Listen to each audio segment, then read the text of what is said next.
പശ്ചിമ ബംഗാളിൽ രാമനവമി വീണ്ടും ചർച്ചയാകുന്നു. ഏപ്രിൽ 6 നടക്കുന്ന നവമി ആഘോഷങ്ങളിൽ തെരുവുകൾ ഹിന്ദുക്കളെ കൊണ്ട് നിറയുമെന്നാണ് BJP നേതാവ് സുവേന്ദു അധികാരി പറയുന്നത്.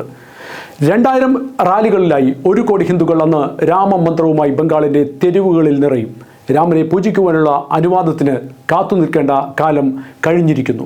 രാമനെ പൂജിക്കുവാൻ ഇത്തവണ ആരോടും അനുവാദം വാങ്ങേണ്ട കാര്യമില്ല. ഹിന്ദുവിൻ്റെ ആഘോഷങ്ങൾ സമാധാനപരമായിരിക്കും. പക്ഷേ അധികാരികളുടെ ഉത്തരവാദിത്തമാണ് മറ്റുള്ളവർ സമാധാനപരമായി പ്രവർത്തിക്കുക എന്നുള്ളത്. സ്വാഭാവികമായും അധികാരി ആരെയാണ് ലക്ഷ്യം വെച്ചത് എന്ന് വ്യക്തമാണ്. മുൻ വർഷങ്ങളിൽ ചില പ്രത്യേക സമുദായക്കാർ രാമനവമി ആഘോഷങ്ങൾക്ക് നേരെ കല്ലെറിയുകയും പ്രകോപനം സൃഷ്ടിക്കുകയും ചെയ്തിരുന്നു.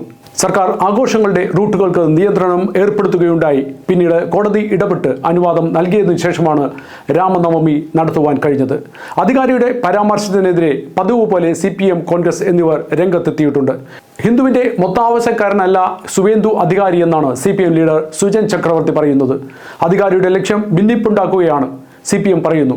ബംഗ്ലാദേശിൽ നിന്നുള്ള നുഴഞ്ഞുകയറ്റക്കാർക്ക് ആധാർ കാർഡ് ഒപ്പിച്ചു നൽകുന്നവർ തന്നെ ഹിന്ദുക്കളോടുള്ള എതിർപ്പുകളുടെ കാഠിന്യം സ്വയം കുറയ്ക്കുന്നത് കുംഭമേളയിലെ അതിശയിപ്പിക്കുന്ന ജനപങ്കാളിത്തം കണ്ടതുകൊണ്ട് മാത്രമാണ്. രാജ്യത്ത് ഉടനീളം അലയടിക്കുന്ന ഹൈന്ദവ നവോത്ഥാനത്തിൻ്റെ ബംഗാൾ പതിപ്പ് ഏപ്രിൽ 6 സാധ്യമാക്കുകയാണ് പ്രതിപക്ഷ നേതാവ് സുവേന്ദു അധികാരിയുടെ ലക്ഷ്യം.